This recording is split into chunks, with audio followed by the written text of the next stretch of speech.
Well, apparently it's freedom. All about freedom.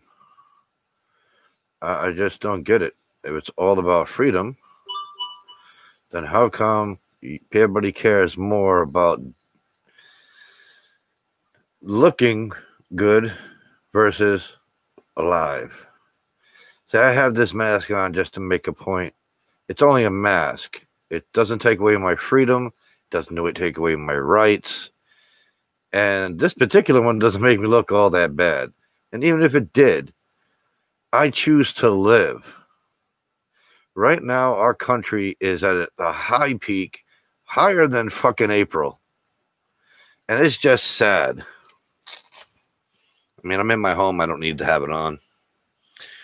But society is at the high peak right now. The South and Midwest, and even parts of California, are peaking higher than we did in April. I wonder why.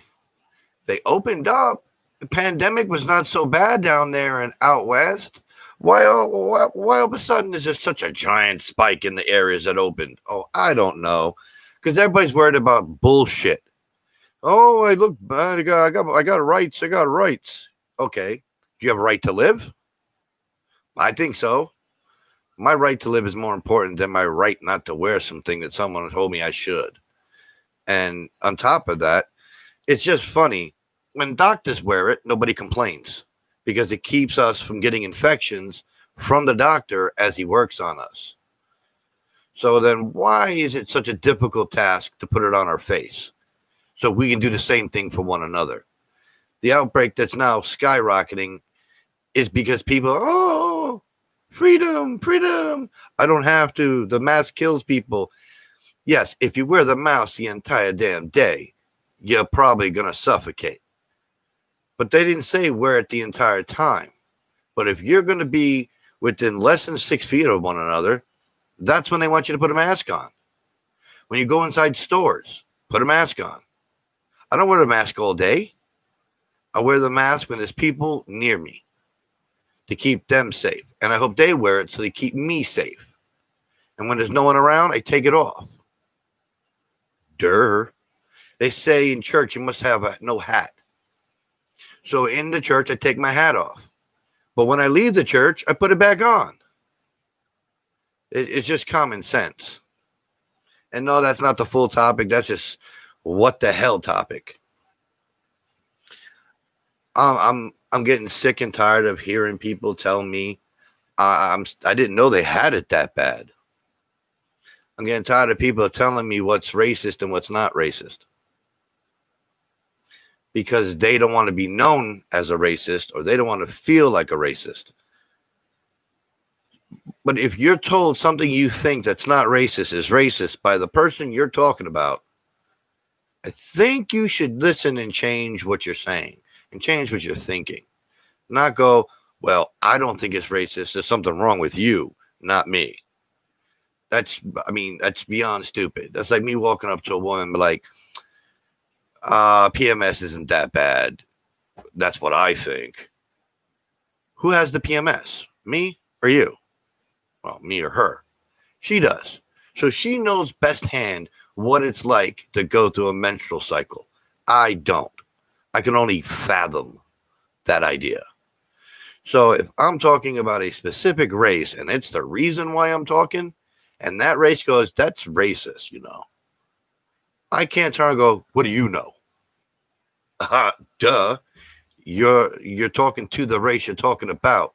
They're best suited to say, you know what, I can judge what's coming out of your mouth, whether it's racist or not. Even if you think it's not racist, the person you're talking about would know. Durr. So what I'm specifically talking about is it's almost more stereotypical, but it involves race. And my last video I put up, I mentioned it. I was told it's okay to avoid blacks in a crew or in a group to avoid racism potentially happening because white. And that's not racist, apparently. But it's okay if I walk through a crew or group of whites, right down the middle is what I'm referring to. That's okay because I'm one of them. That's freaking racist. There's no way of looking at that. Nah, that's not racist. Listen, I don't care what color the group is. One, I'm not going to disrespect the group when I don't have to. Two, I don't care what color they are. I don't know what to expect walking through any group of people, black, white, Chinese, Spanish, any Asian whatsoever. I don't know what to expect because it's a group, not because of their nationalities or their races.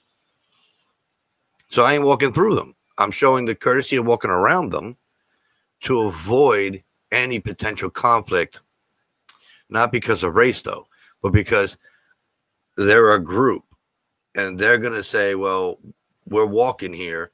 You're making us move. And whether or not they should move or not, which would be polite of them, is irrelevant. I'm not going to instigate a situation where that argument comes up. Which one of us is impolite? The one taking up the sidewalk or me making them spread out? We're not going to play that game because technically we're both being impolite. I'm interrupting their group and they're blocking the sidewalk as they walk down. But that doesn't matter. That's the whole reason why I'm walking around the group, because I'm the one individual. They might be walking in a group talking to one another, and me cutting through them is actually more rude in my mind than them taking up the sidewalk. So when I get around the edge of them to walk around them, if I can't get through, then asking them to move is the right thing to do. Because now I went out of my way to get around them and do the polite thing instead of, bombarding them, and they're still in my way. Then I'm going to ask that guy on the end, excuse me. But I'm not going to ask the entire crew to excuse me as I walk through them. Like I'm the king and they're just there to do my bidding. But anyway, you want to look at it, that's a racist statement because it's involving the race. It's because of the race. So saying that because the blacks don't like whites, which is not true. But we're not going to go what's true right now. We're going to go with the sentence. Because the blacks would attack me because I'm white. Me believing that would make it racist. If I walk through the crew and I believe that they're going to beat the shit out of me because I'm walking through them, that's not racist, no matter what color they are. It's not racist. That's like the truth, because they may sit there and get upset that I'm making them spread. And then they want to start something, or at least the guys that I make spread in the middle might want to start something, and the rest are not going to go, that's not my business, and start walking. Usually a crew sticks together, regardless of their nationality, regardless of their color, regardless of their sex. If it was all guys and girls, same thing. People that are peoples stick together.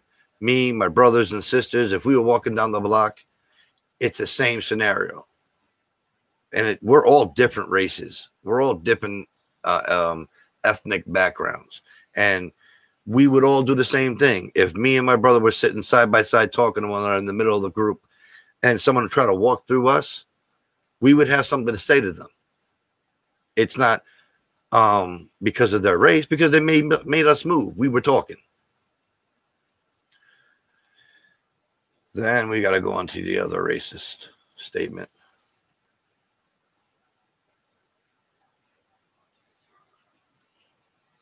Why are they still protesting? They got what they wanted. Referring to the 4 officers who were arrested and charged. That was just a straw that broke the camel's back. It was the pinnacle of, now we have no choice but do something about it. And I boil it back to this. Every other incident that's ever taken place, for the most part, there was probable cause, and that got the officers off. And there was no ready, set evidence like this. So, of course, now that the dead evidence, and I'm sorry to use that word, it's not meant to be related to that, but the positive evidence of wrongdoing and murder, now it's time to begin change. Not just those 4 officers. It's about change. It's not about uprising. It's not about violence. It's about change, equality, something this country claimed in its own words was the main purpose. We wanted equality, and that's why we came here. That's why we took over this country. But for the longest time, equality only meant for one people. And that's been wrong for hundreds of years, thousands. Now, that's all that's wanted is equality, freedom, and peace. That they don't have to walk down the block and worry about being arrested and or pulled over or harassed, primarily for the way they're dressed, the color of their skin, or the neighborhood they're in. Because everyone has to deal with this situation. I've been stopped. I've been harassed. I've been pulled over. I've been said, what are you doing here? Because of the way I was dressed, the way I looked, or the neighborhood I was in. Now, the same scenario is always taking place. They thought they had something, so they went for it. And when they had nothing, they moved on.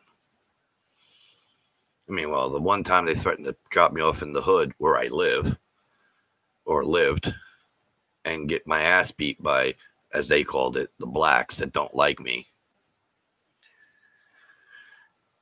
Did I judge all cops for that? No. Am I ever going to judge all cops for that? No. I've been jumped. I had my face kicked in. No, that's not why I don't have any teeth. But I've had my face kicked in. I've had my ribs kicked in by Spanish and at one time a group of blacks. Do I think that represents their country, their nationality, their ethnic background, the home they come from, the parents that raised them? No. Those individuals who harmed me are the only people I judge for their actions, not for where they come from. I've lived an interesting life. I've earned my way, for the most part, everywhere I've had to go. I've had a lot of animosity thrown my way, and I know for a fact it was because I was white, because it was part of the response they gave me when they saw me. What's that cracker doing here? Stuff like that. I didn't take it wrong. I know where it's coming from and why it's coming from, so I accepted it.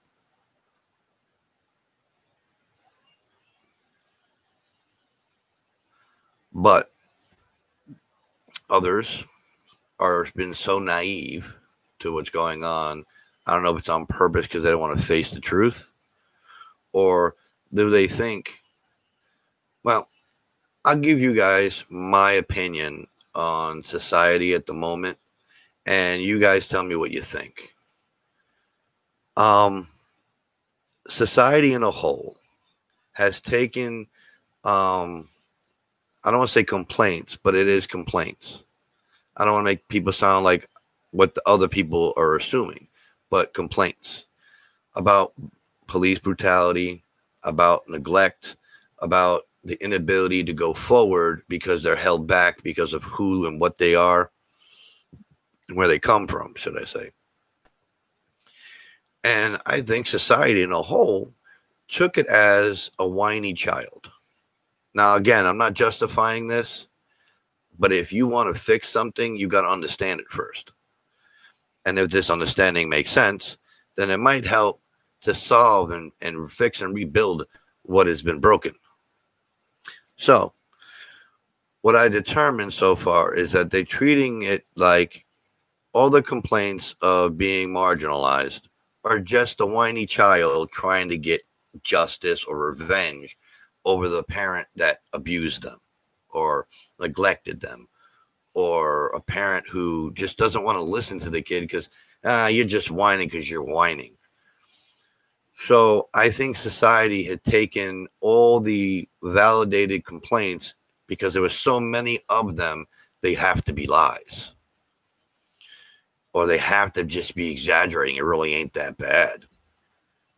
Those are for people that haven't lived the life I lived and lived the life that they've lived. I've lived in the ghetto. I lived in the hood. I lived in some of the slummiest places in New York City. So I know they're not whiny, bitchy complaints. But that's my luxury, I guess, or my gift. I lived in the environment that they complained was so bad about, and what was going on was so vicious. I watched it happen.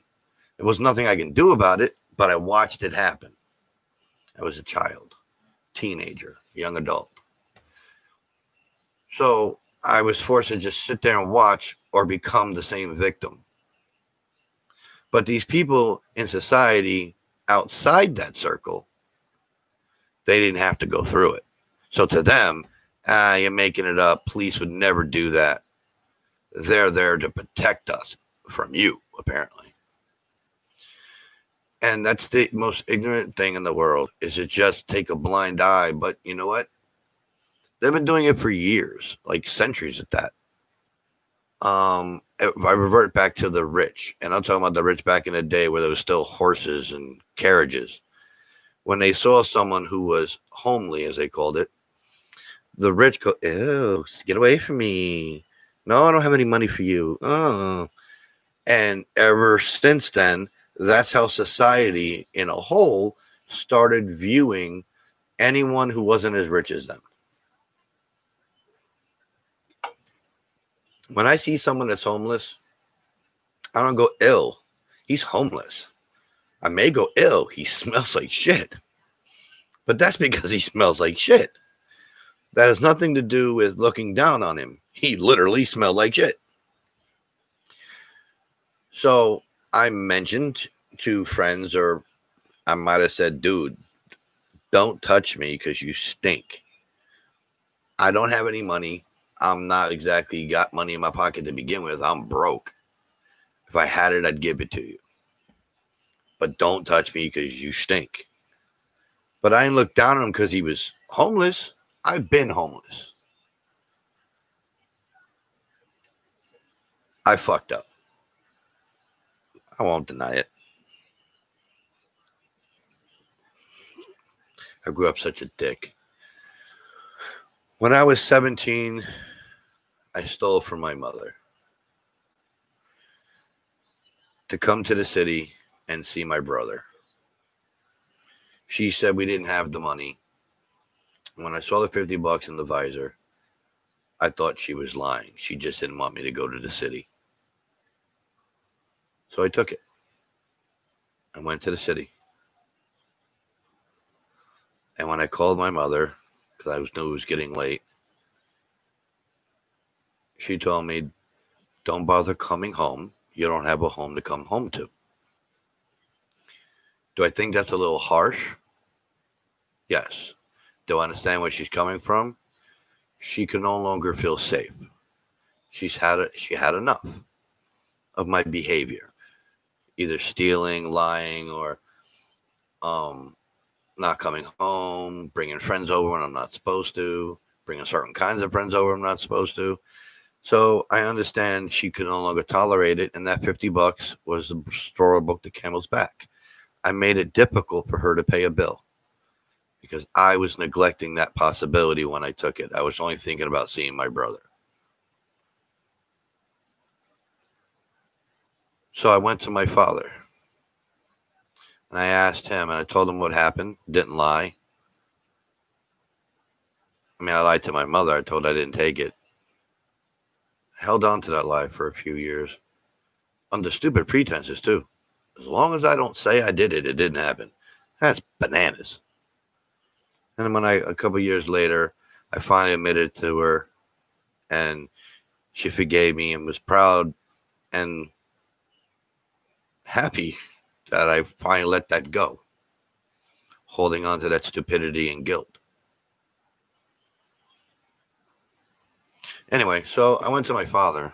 I told him what happened. I asked him if I can stay with him. He told me no. If you move in, your other brother's moving out. Not the one I came down to see. So he chose my brother over me. So that left me on the street. I had nowhere else to go. The brother I came to see, who had a home, had food, gave it up.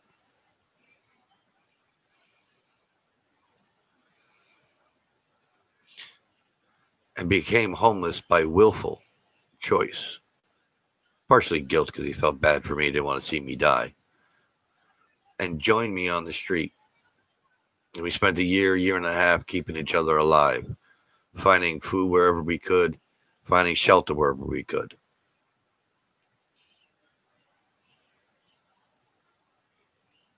It took me almost going to jail for criminal trespass, being in a place I wasn't supposed to,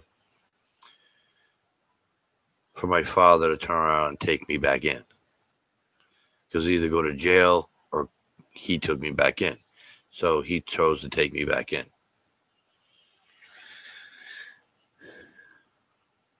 That was one of the longest years I'll ever remember.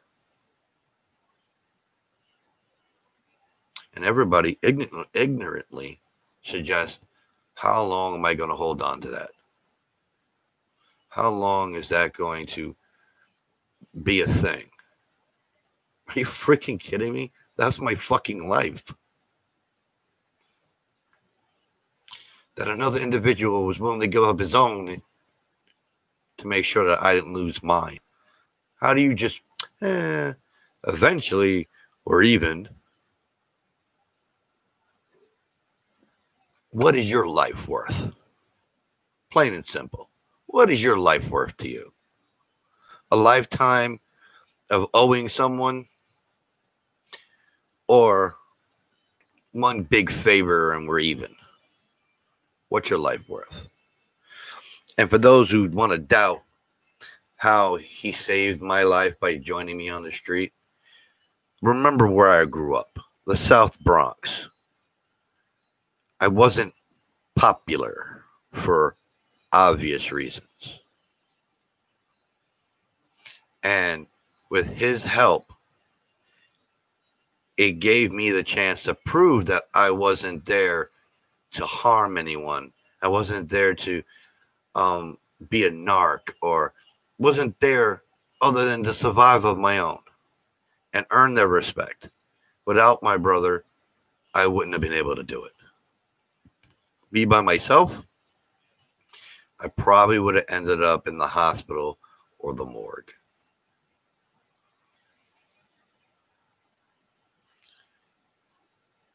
So what is your life worth? I'd like to know what you think your life is worth. What life is worth.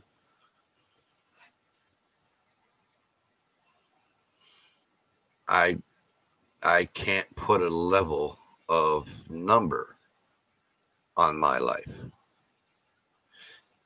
I have a son. And there's nothing on this planet that I would trade for his soul, his life. Nothing. So, what would my life be worth then?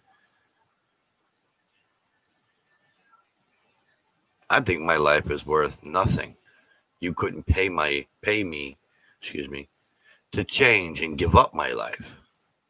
There's only one thing on this planet I would trade my life for. One. My son. He's the only thing that I would trade my life for. Because my life isn't worth shit compared to his, to me. And this is the society he's now got to live in and grow up in, where there's a giant political movement about fucking face masks that save our lives. I just don't get the stupidity. And you know, this stupidity is only empowered by our commander in chief, who's more like a dick and a hand, always jerking shit around.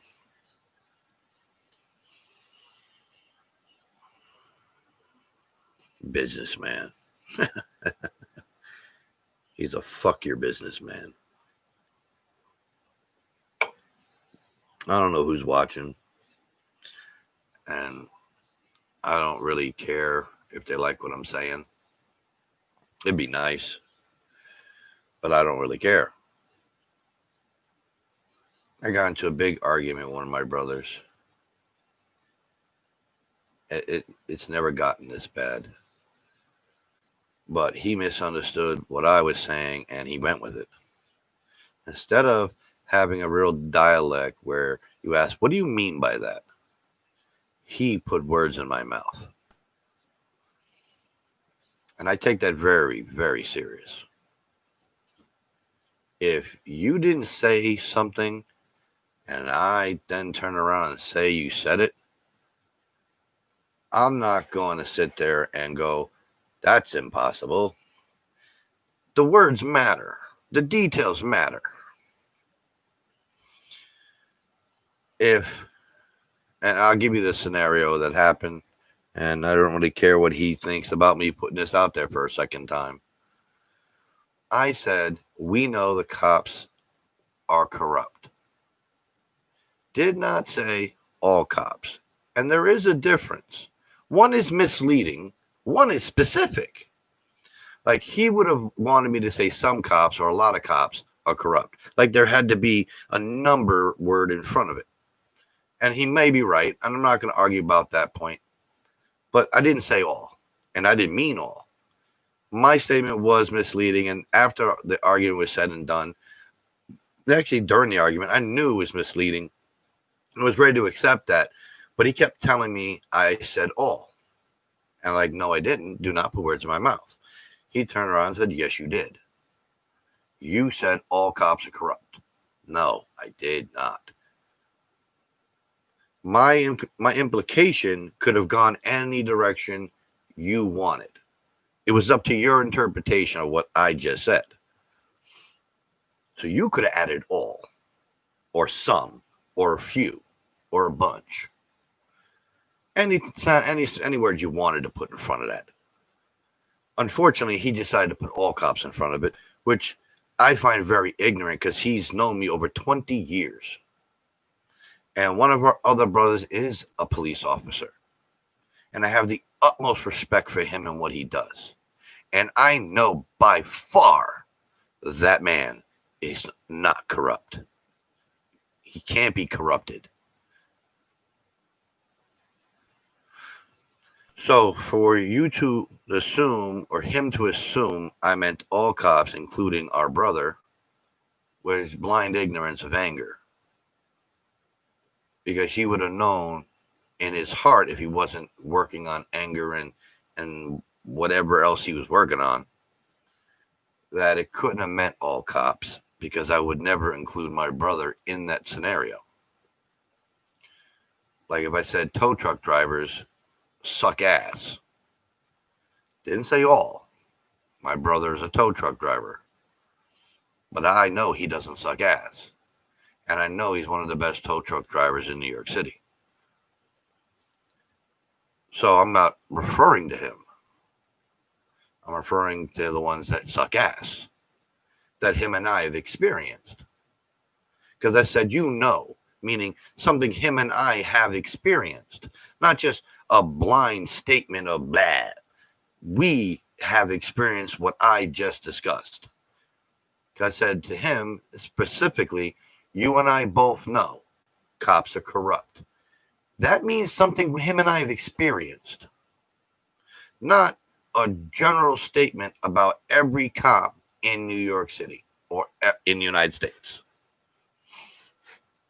But he took it that way. It means something when you can see me a certain way. I had a brother, God rest his soul, I used to work for. Now, we used to do Christmas trees and wreaths, and I kept tying the tags on because they kept falling off, with the price on it.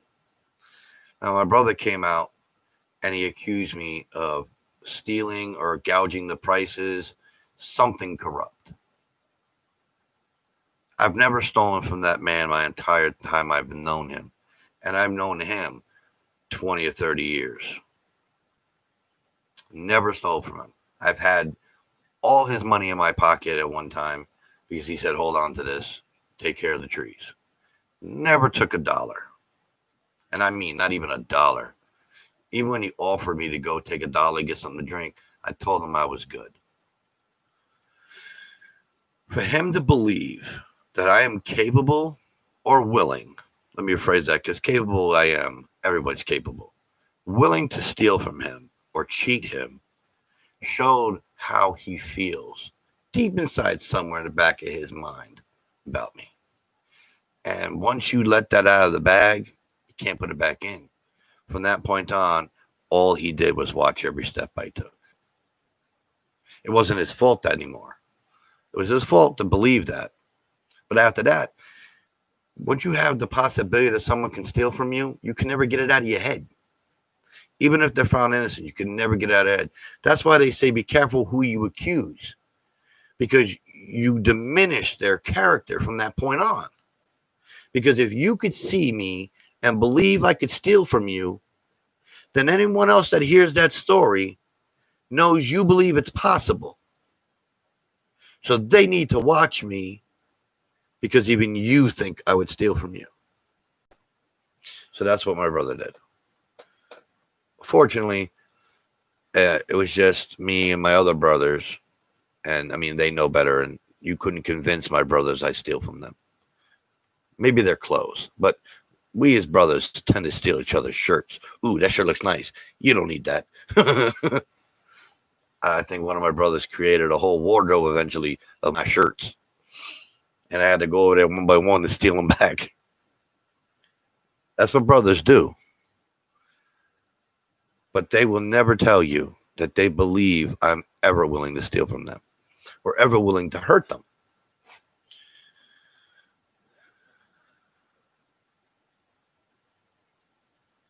Family. It's like a four-letter word these days. What does family mean? That we share the same fucking blood? That makes no sense, and I'll tell you why. Because if you we'll just say, drink my blood, your system digests my blood, and now it becomes a part of you. Do we share the same blood at that point? Of course not. But I am now part of you. That's what they say you are what you eat. Family is about respect. True and utter respect. I respect you for who and what you are and love you for that same reason. If I can't, then I don't. And we need to part ways. But unfortunately, my belief is once you become a family, you're always family. You can't change that. Because I can't change my family. Though I may want to. Can't. There'll be blood and family forever. The same point would have to apply to any friend you call brother and or sister. You can't take that back. You can disavow them. You could say, hey, we ain't talking no more. But you would do that to your own family that's blood. One of my sisters still doesn't talk to me. Still refuses. And refuses to tell me why. But I will tell you this. I had a psychological evaluation that proved I was sane. She said, one is not enough. They won't give you another one. One is all you get. Because the second you prove you're sane, you're sane. Grr. But whatever. She says I still need help. Huh. Usually the person that tells you need help tends to be the person that needs it more than you. We like to project on other people. It's human nature, I guess. But we like to project. And I don't care if she hears this. I don't care if she sees this. Stop projecting on me, please. Because I'm not the one who won't discuss the problem to begin with. I'm willing to discuss whatever problem they apparently believe there is. You aren't. So I don't think I'm the one that needs the help. And according to therapists, if you aren't willing to discuss the problem, then you tend to be the problem. Therapist, trained professional. That's what they say. Or let me rephrase that, because I want to be quoted for exactly what I meant. The ones I've spoken to, that's what they told me. And in the last 41 years, there's been a ton. So, in closing on that subject, stop projecting on me. If you're not willing to talk to me about it, don't project on me and telling me I need more help. Because I'm trying to help us get back together and talk and be family, and you're keeping as far away from me as humanly possible. I think the one that's doing that is not the one that should be telling someone else that they need help.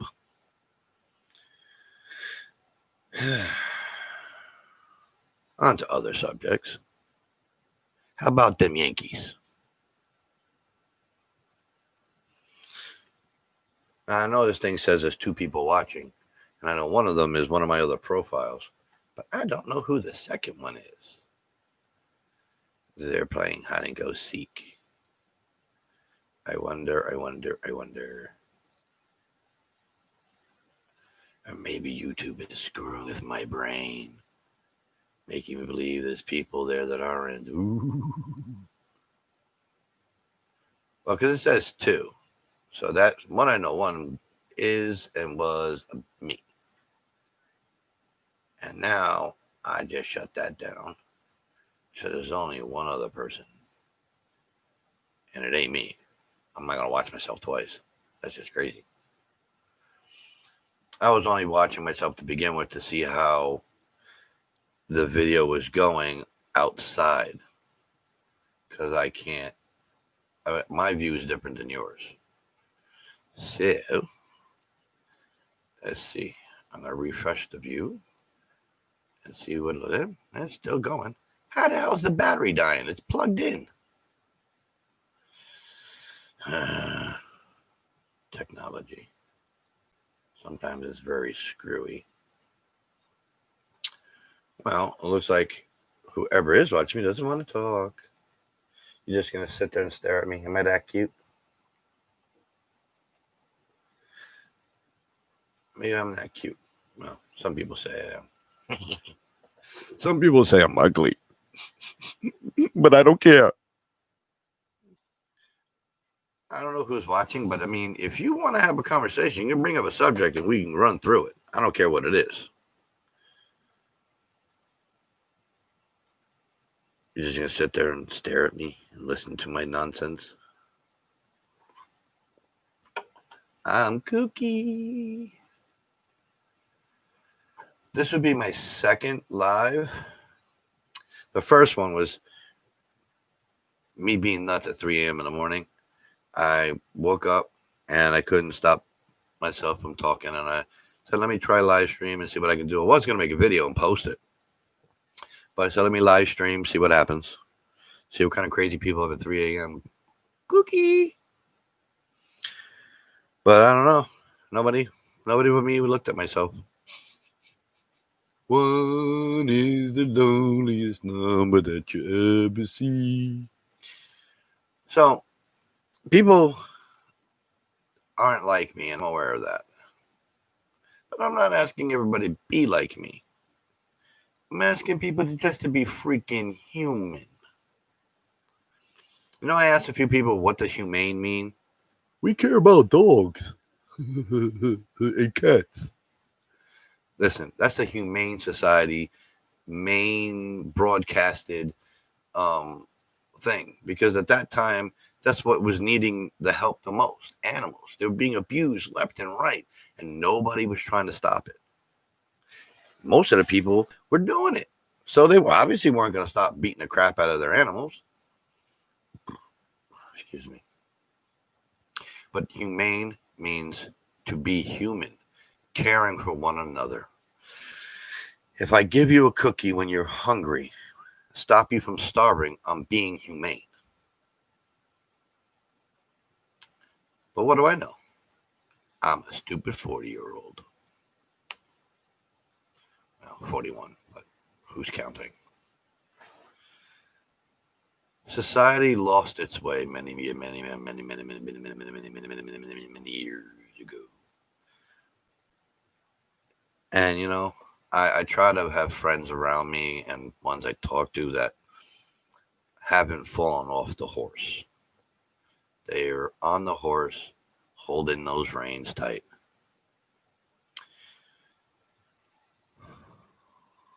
Every one of my brothers, minus one, there's nothing I wouldn't do for. And it's pretty much at this point where there's nothing I haven't done for them. And nobody get any stupid ideas. That's not what I'm talking about.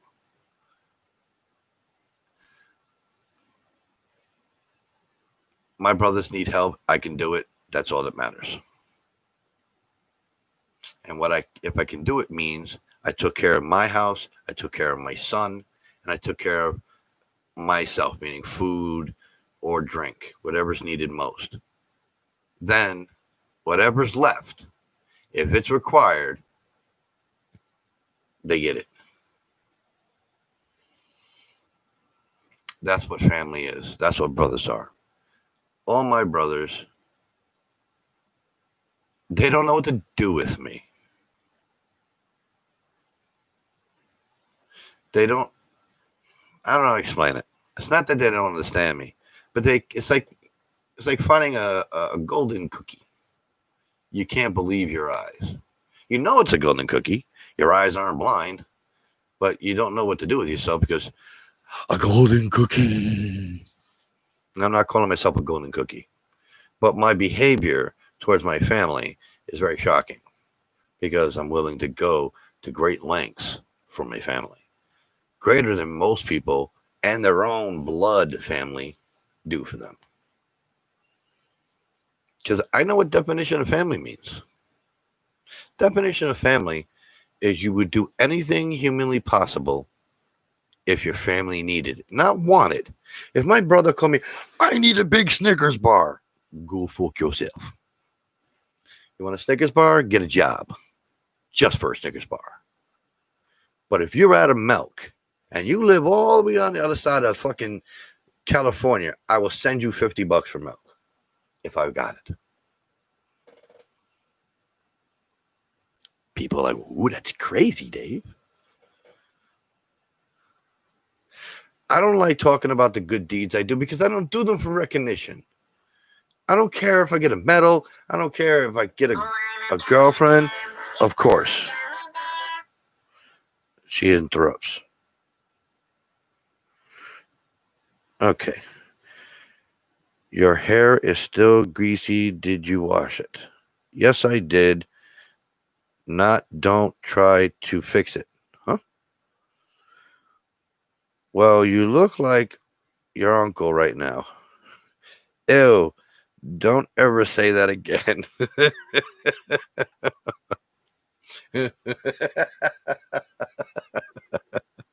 My son is baboonic. So my son's mother and him are going at it because his hair is still greasy. So she's saying he looks like his uncle. And he's spazzing out. Don't ever say that again.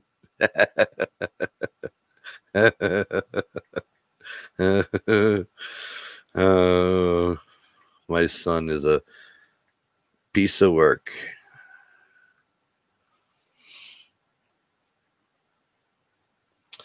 Um, Let me guess. Well, I don't know why I'm doing this to begin with. I got a lot of shit to say, and I want to leave an opening for shit to be said. I want the dialogue to continue.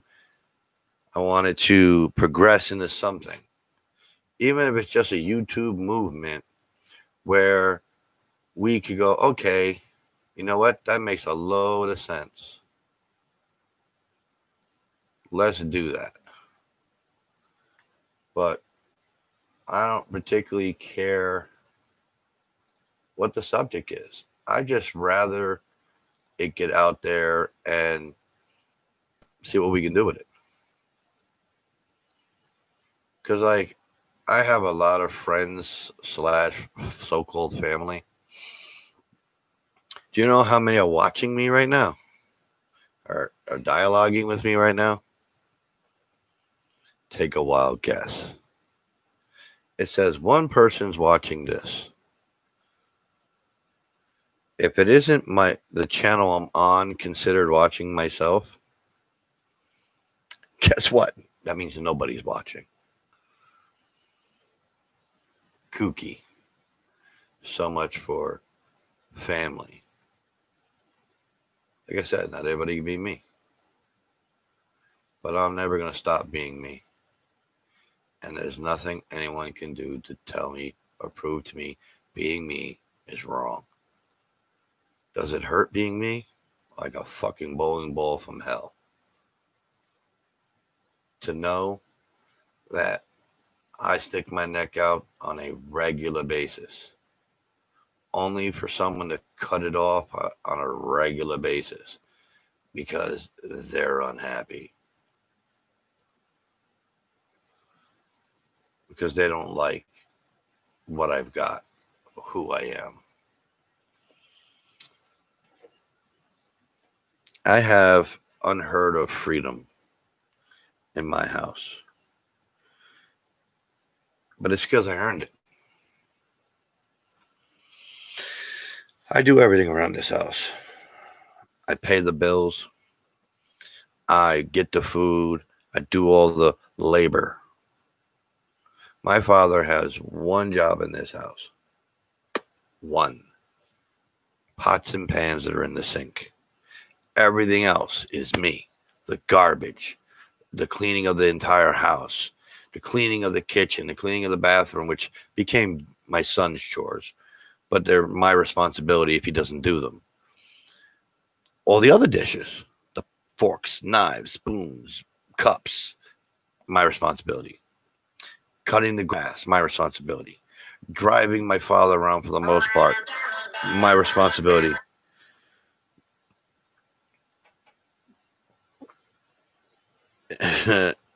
Now she wants to shave his. You know what?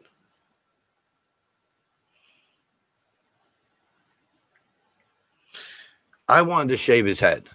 She said, no, leave it the way it is. It's pretty. Now she wants to shave his damn head. See, if you do things my way, as they call it, which happens to be the right way or the best way, hey, things work out. But no, she wants to do things her way. But, you got to live and you learn, I guess. It doesn't matter as a child in the middle that suffers the consequences of what you live and learn. He's supposed to live and learn. Not we are supposed to make him live and learn. That's not parenting. Letting him live and learn, technically that's parenting. Because sometimes things just don't sink into the child experiences themselves. You can tell them, oh, that's hot, don't touch. And they're going to say, you know what? Let's see if daddy's lying to me. Ouch, it's hot. He's right. Daddy, he was so right. No shit, Sherlock.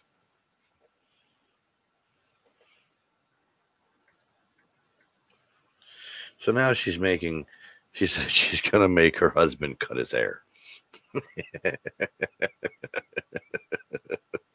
Because she doesn't want to fight with him. Because when she cuts his hair, he fights her. Now, I'm not talking about fist fight or anything like that. But they constantly have big problems when she does that. I have slight problems when I cut his hair. Excuse me. But I'm a bit more authoritative. Is that the word? I'm not sure. But my authority is what's the word I'm looking for? Stern. So we end at, I had enough. It's coming off. Do you understand me? Yes, Dad. Now sit still. I don't know how she does it.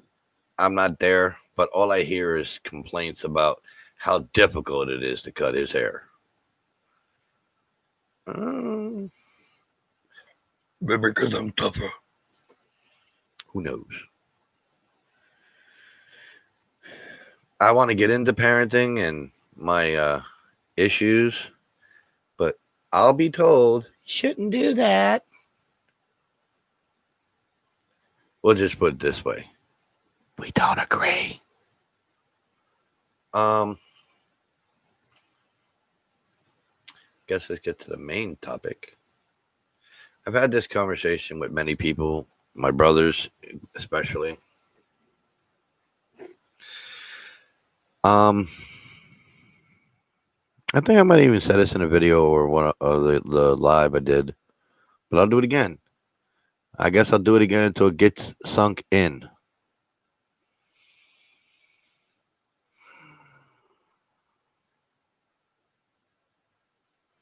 Family first does not mean only family. Family first meant you make sure your family is fed before you feed anyone else. Friendly care package inbound. Ooh, package coming. That's what that means. You feed your family first, then you feed anyone else. Doesn't matter who it is. Your aunts, your uncles, your grandparents, your cousins. Come on, cousin. You feed your wife and your children first. And if there's anything left, you feed the rest of the family. And if there's anything left after that, it's okay to feed a stranger who's walking the streets hungry. You know what goes on now? Parents are only feeding themselves.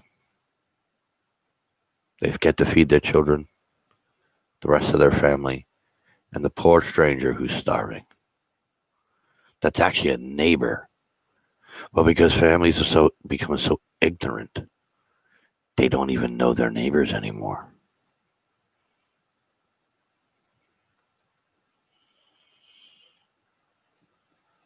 I don't know why I got distorted and destroyed. The corrupt, they're everywhere. They're like cockroaches. Saw an opportunity. I'm hungry. You let them in. They pull out a knife or a gun and rob you. Potentially even kill you.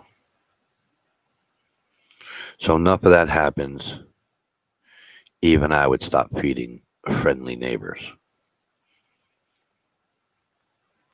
Unless I knew the neighbors, which they don't know their own neighbors, so that's a good thing, I guess, that they don't feed strangers because they don't know their neighbors from a hole in the wall.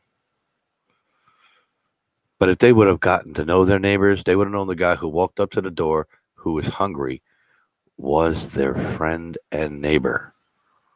But no, they decided to neglect that intelligent fact. But that's fine. Don't feed strangers. That's totally fine. Then, your close family fucked you over. And enough of that happens, you learn not to trust your close family. Because they're the closest one to steal your wallet. That doesn't mean they will. They're just the closest. So you said fuck extended family. I'm talking about society in a whole. So it's just me and my kid and my wife. Then my wife cheats on me with my best friend or my neighbor or just anyone. Fuck that bitch. So now husbands don't trust wives. And that goes both ways. A wife, the husband, does the very same thing with her friend or neighbor or stranger. And fuck, he did it. I can't trust men, husbands, period. That destroys the father giving two shits about the mother or the mother giving two shits about the father. So it's now down to the child. So you end up having to fight over the child. And then when the child is being bounced back and forth, he or she takes the opportunity to fuck over their parents. Either because they blame their parents for the trouble they're in, being the bouncing back and forth part. Because my son doesn't like going back and forth. He wishes we lived in the same house. Not the same room, not the same floor, but the same house. And I don't blame him because I suggested that idea. She would live upstairs with her husband, and I would live downstairs in the house. She wouldn't have to pay rent. My son could just walk upstairs, see his mother, walk downstairs, see his father, and he won't have to run around like a chicken with his head cut off. And neither one of us will have to miss him. Because the worst thing in this world, I think, personally, for me, is having to miss my child. There's times I cry myself to sleep that he's not here. And there's times I cry myself to sleep knowing that he's there. So, then it came that the child fucked over the parents. And this has happened a lot. So now it's fuck the child. All about me, me, me, me, me. So now we're back to what society is. It's the me, me, me nation. Because everything is about me. If I'm not getting it, you can't have it either. And if you think I'm wrong, by all means, I've got one simple fact of proof. Ask anyone damn near to do anything, and guarantee you the next thing out of their mouth will be what's in it for me. Now, they may not say those exact words, so don't sit here and try to quote the words. Quote the fact. They're going to want something to do it. I don't care if it's a freaking brownie. They're going to want something for themselves. It seems very self-interested or self-interest, whatever that's called. It doesn't matter who it is, really. It could be the closest person to you. It could be the furthest person to you.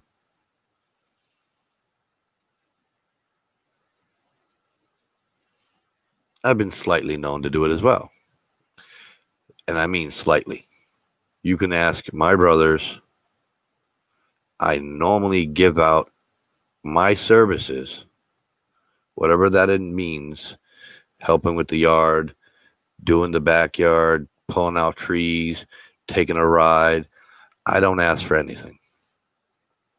I make jokes. As long as you feed me, we're good. But I have no problem feeding myself. There's only two things I ask for when it comes to that. Is you pay for the materials. May it be a hammer, may it be nails, may it be sand or dirt. Or a shovel. Or in some cases, gas in my car. And I'm in. That's all I really have ever asked. My brothers, and even other people that aren't brothers, ask me for help. I said, okay. You got gas money? Yeah, I got you. Okay, I'll be right there. And I busted my ass. Sweated like a pig in heat. That's an ironic statement, being that pigs don't sweat. We'll say sweat like a pig about to go to the butcher. I don't care what you say. That pig is sweating. We just can't see it. Seeing a big ass knife. Anyway, and ask for nothing. I didn't even ask for a thank you. I've said, though, at times, it'd be nice to have a thank you for the work I do, because all appreciation is appreciated. But if you're not going to show me appreciation for the work I do, I'm more than likely not going to want to do it again.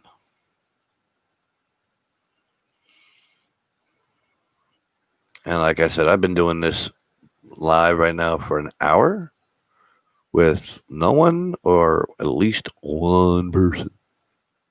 Now, again, I think that's the user's name, meaning mine, watching myself, apparently.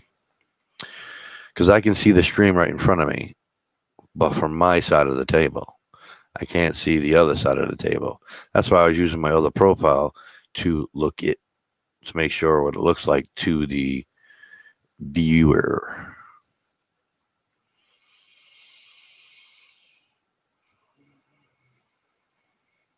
Everybody says they want peace, but it looks like everybody wants drama. Like everybody keeps saying that the rioters were protesters. Not some of them, all the rioters were protesters, not just opportunists. And I think that's beyond blind ignorance, because no rioter had a sign. You're not having a sign, you're not truly a protester. Even if your sign says, I'm with them. So most of the rioters, for very, very obvious reasons, because they were breaking into places where the protesters weren't. So they obviously were, a majority of them were not protesters. Now, I'm not going to act and be naive freaking Eve to think that some of the protesters didn't think destroying public property to prove a point and to get someone's attention wasn't a good idea. I'm sure there was some. I'm not naive to think, oh, they're so innocent. But the majority of the protesters weren't. And majority meaning 92% or more were there for the cause. And they knew the violence wasn't going to necessarily help the matter. Because as it was already stated that, oh, the protesters are attacking, it was diminishing the cause. Protesters are not that stupid. I don't care how stupid the protester is. Not to know that violence begets violence and diminishes the cause. Some destruction, yes, will motivate your cause, will show people that you're serious. But blind violence, they treat you like animals, no matter what color you are. So they know this. So they're not doing any blind violence. Those who are doing blind violence are opportunists, trying to take the protesters and abuse the protesters' protest to sneak in and break in and take shit.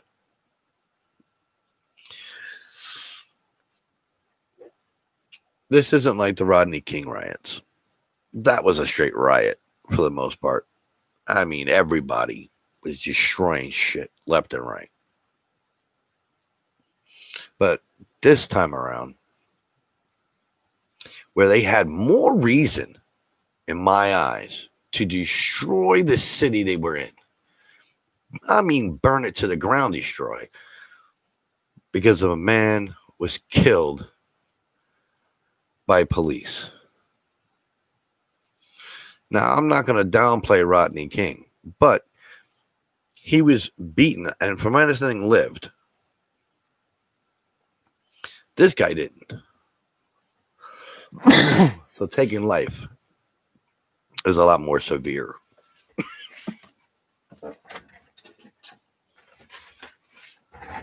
And did they try to burn the city down? No. Don't mind me. When I don't drink, my back of my throat gets really dry.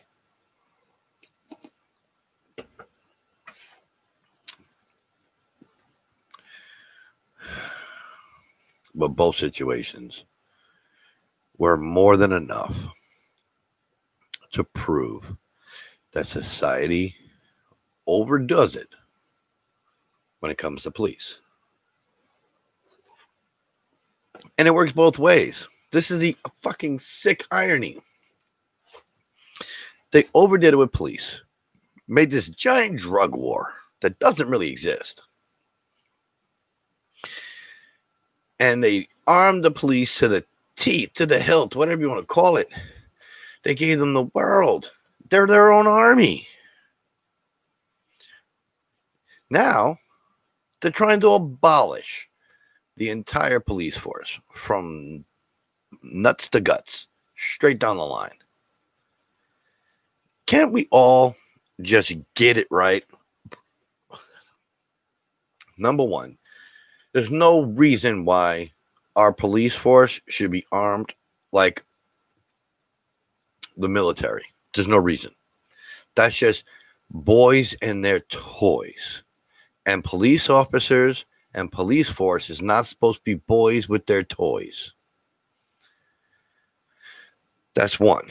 Two, you cannot survive as a society without a police force. Even in London, where it's illegal to own a firearm, and more than, from my understanding, almost all the police that patrol don't have guns. But they still need a police force. Or society would devour itself. Those who believe that everything in this world belongs to them because they want it, they should be able to take it. They're strong enough, they're big enough, they're tough enough. They believe that they can take it. You know how to say, the strong step on the weak. So without the police force, everybody stepped on. So that's not sensible. Taking the police force's budget and dropping it down to a police officer's status works for me. But taking their budget away from them and their badges, that's insane. What they should do is plain and simple.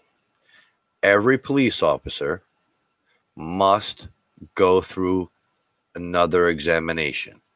Background, mental status, relationship with the community, and their record. If you have a record of beating on black or white or Asian or Italian or Puerto Rican or Mexican or any particular culture, guess what? You're a racist. But when you deal with your own culture or cultures you agree with, you don't beat the crap out of them when you detain them, then you're a racist. Sorry. But if your police record is clean, you pass the psychological evaluation, and there's no worries about you, no reports that this guy said you did that, and there's a whole long list of these allegations, you should remain a police officer. The same thing they do with a jury for trial is the same thing they need to do right now for the police force, one by one. And I'm sorry that means some police officers lose their jobs and livelihoods and their families are struggling. I really am sorry. And that's not even sarcastic at all. But if that officer is out there killing and hurting other people's families, why should we be concerned with his if he's not concerned with ours? That's what I'm saying. If he really cared about his family, he would do everything in his power to keep his job. When you go to work for your family and you want to make sure that they're taken care of, nobody can see me. You want to make sure they're taken care of.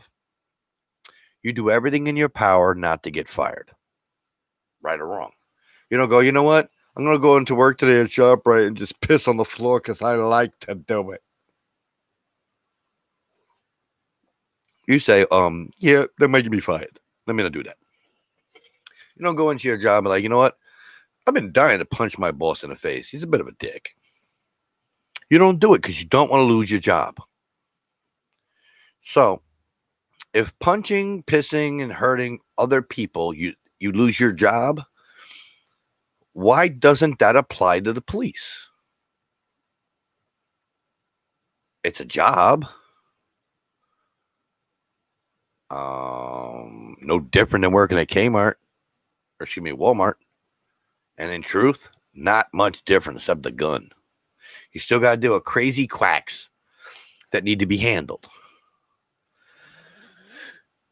So, and this is not my personal opinion. It's just like a fact. They're both jobs. Oh, there's a few bad apples. I hate that. That is by far the most annoying statement on the planet. Because you know what? If we had a few bad apples, and I'm quoting a comedian, don't know which one since I watched a lot of stand up. If we had bad apples in an airline, for instance, where pilots are crashing because they just fucking feel like it, would you fly that airline ever again? Or would you not trust that airline because their pilots are crashing? They're few bad apples, killing hundreds of people. Well, I'm going to think, no, fuck that airline. And so they can prove to me they know how to hire people that aren't insane. I'm good. Have a good day. So why does that not apply to the police? A few bad apples. How many bullets does it take to die? One. So you get to kill somebody and we just take that bad apple out and no, there's no more bad apples now. Now, my brother said something and it didn't register because he obviously didn't want to add context because he was trying to be a dick. He would either that or he was doing what I did, which was misleadingly. I didn't do it on purpose, but my statement was misleading. Because he's like, so you're going to crucify hundreds for 10? I didn't know what he meant by that. It took after the conversation ended for me to replay the conversation when we weren't angry, or when I wasn't angry, for him putting words in my mouth, to figure out what the hell he was talking about. Now, I find it beyond ridiculous, his statement, because it's not 10 bad officers. This is probably somewhere near the 1,000th case of police abusing their power. Not the 10th, and not the 10th different cop of those 1,000. No, there's over 1,000 cops abusing their authority out of probably 50 or 60,000. I don't know how many cops are in the United States. Okay, Google. How many police are in the New York Police Department? Sorry, I don't know how to help with Oh, well. Here are other things you can try. I didn't ask. Shut up, Google. So, all right. I'll have to do the research to be specifics, but I know countrywide there's over 1,000 cases of police abusing their power. So, how many bad apples does it take before you do something drastic? Now, do I think they're going too far with this defund crap? I'm sorry. Not against you protesters, but yes, that's a little too far. Change their funding. Their budget is too high to begin with, and there's other projects that would take care of the police projects that they're taking care of. If I'm crazy and I'm acting like, I'm talking to spirits and shit, I shouldn't see a cop coming at me, and especially not the entire police force. Maybe with the psychiatrist or the negotiator that shows up, there should be a police officer or two to protect them. Like when DYFS shows up by themselves, they're technically required to have a police officer as an escort. It works for family matters. Why doesn't it work for lower issues that aren't requiring a police force to show up at the door?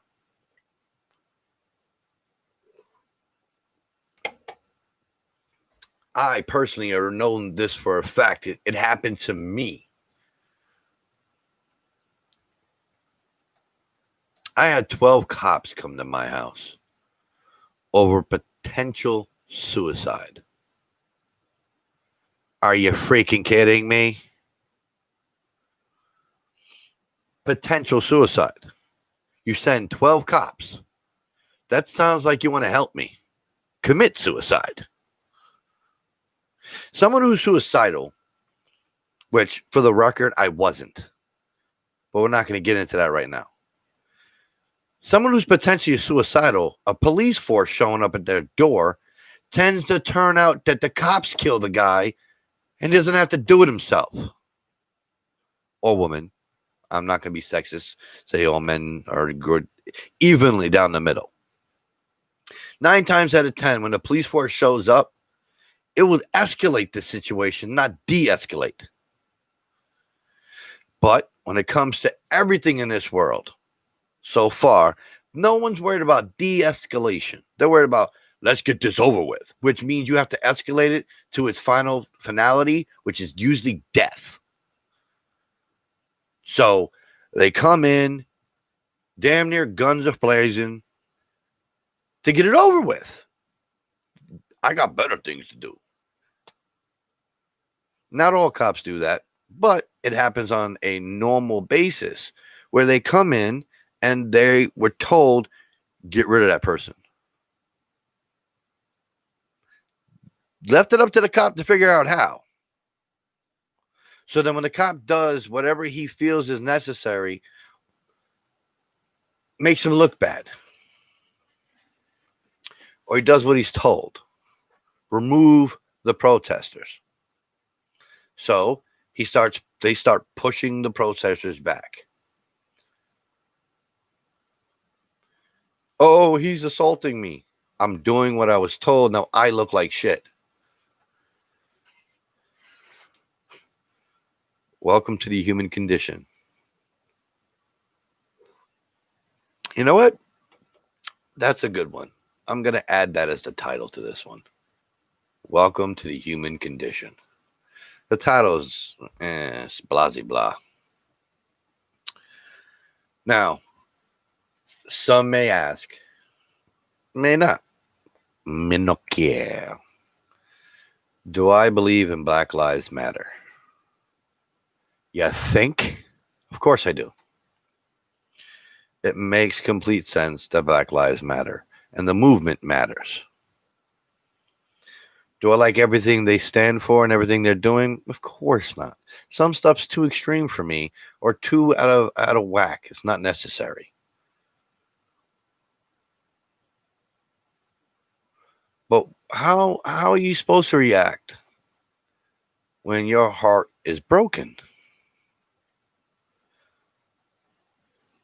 If I lost my son, you don't want to know what will happen. You don't want to know what I would do. I'll put it to you this way. I don't even know. I'll lose complete sensibility. Now, I know that obviously George and police brutality and racial injustice is not somebody's child, but it's damn near close enough.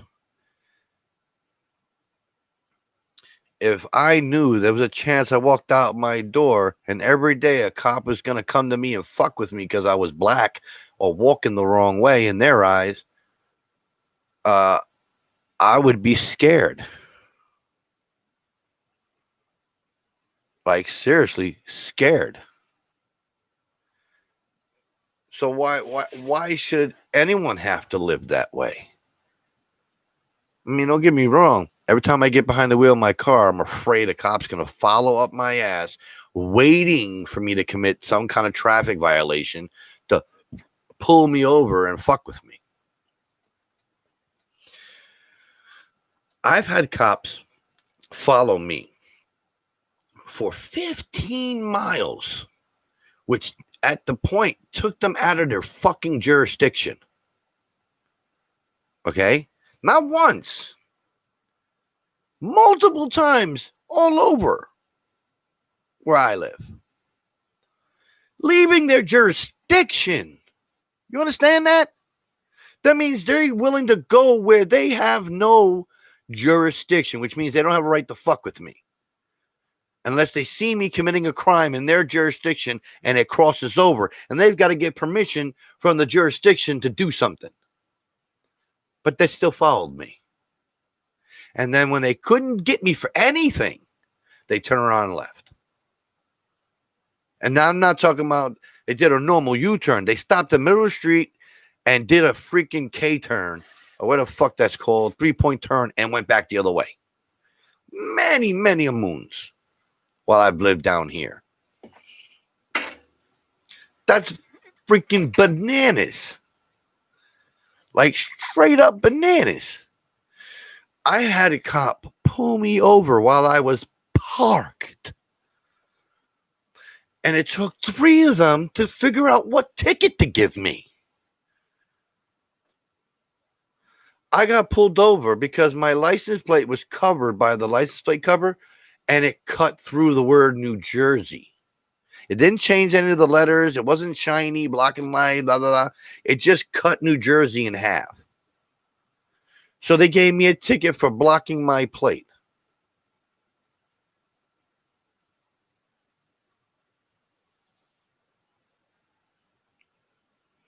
Do I think all cops are crooked for that? No. Do I think there's a shitload of them out there that would do it? Yes. But I still feel uncomfortable when I see a police car anywhere near me, because I might make a mistake, a slight. I've actually gone over the yellow line on the right and the yellow line on the left. I mean, on it, not even crossing, just back and forth, because that's just how the steering was, because the steering didn't work properly. So it would drift, and I'd have to catch it, and then it would drift the other side, and I'd have to catch it. So I would hit those yellow lines. I got pulled over. Yes, swerving. First off, swerving is a little more extreme, not slightly touching lines. So I got pulled over for it. Hey, have you had any drinks tonight? I was working for Uber. No, doofus. Go away. So I told him, no, I'm working for Uber. He goes, well, you're going in and out of the lanes. You look like you were swerving. No, officer, I have not had anything to drink. It's the steering on the vehicle. Okay, then I'm going to run your ID and your, He went back there, ran my shit, came back. I saw nothing wrong with it. Here, try not to swerve. And gave me my shit back, and I drove off. So, okay. Does that mean all cops are going to do that? No. And a lot of cops have done it. And I still don't hold every cop accountable for that action. Not even close. Because I know it's not every cop. And I know not every cop is even close to being corrupt. Not even in my opinion. Damn near facts. Because I've been around a shitload of cops in my 41 years. And most of them were good. When I told them my situation, they were like, all right, just be careful. I was doing 95 miles an hour. in a 65 zone. Cop pulled me over. What the hell are you doing going so fast? I have to pee so bad. He's like, what? It's like, I gotta pee so bad. He's like, all right, lower it under 80 and get out of here. He could have gave me a massive fucking ticket. But because he understood my circumstance, he's like, all right. I'll give you a pass. I know what it's like to pee and be stuck in a squad car type attitude. So he let me go without a ticket and just told me keep it under 80. So that's exactly what I did, and I made it home. And boy, was I thankful that toilet wasn't covered with anything or anybody in it. So I know for a fact how awesome cops are. But with the amount of bad apples, you need to do something severe. Not just, here's new rules, no chokehold. Happy now. Chokehold had nothing to do with the abuse of power because they were given that power. So they're not abusive by using it. Now, it's an abusive move, and I'm not arguing that fact. But they were allowed to choke the perpetrator, as they call them. So they weren't abusing their power. Abusing their power is saying, I can do this because I'm a cop. That's abusing power. Now, I don't think that you need to choke someone, okay, period, unless you're trying to freaking kill them. Because you could kill somebody by putting them in a chokehold, no matter how hard or how long you squeeze. You know how many accidental deaths have taken place in wrestling because the chokehold either cracked the windpipe or cut off just enough blood and circulation to the brain to kill the person. It happens. So if you're not planning on killing someone, you shouldn't put them in a chokehold. That's just facts versus fiction. So if you're going to put somebody in a chokehold, I believe you're trying to kill them. So that move I consider abusive. But they weren't abusing the power that were given to them because it was within their power to do so.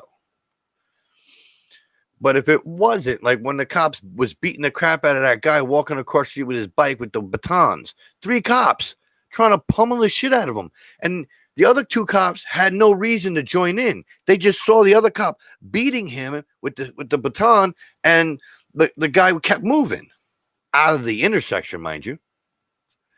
And then the other 2 cops just started hitting him too. Didn't ask any questions, just started wailing because the one cop was. That's the problem. Just because you see a cop doing something, one of your brethren, that doesn't make it justified. If it doesn't look right to you, you need to do something about it as another police officer, not join in. For the majority of people that join the police force, there's a great deal of them that do it for the force. I don't want to say they were bullied as kids and they're trying to get even with the bullies in the world. You know what I mean? I do think, however, that these people join the police force and feel that they're allowed to now be rough with people they think deserve it. And then they justify themselves. Hey, he was giving me dirty looks, or hey, he wore a ghetto outfit. Some bullshit excuse to justify their actions. And I think that is pure ignorance. But it's now 9:30, and it looks like there is no conversation taking place tonight other than me and my mouth. So I'm going to call it quits at an hour and a half exactly. Have a good night and keep safe. And trust me, the mask may not look pretty, but you won't look pretty dead. So I'd wear the mask just in case when I'm near anyone that I don't trust to be sick or not, because I wear it in every store I go to, even stores that say I don't have to. I still wear it anyway. And then I come out, take it off, and get in my car. Have a good one.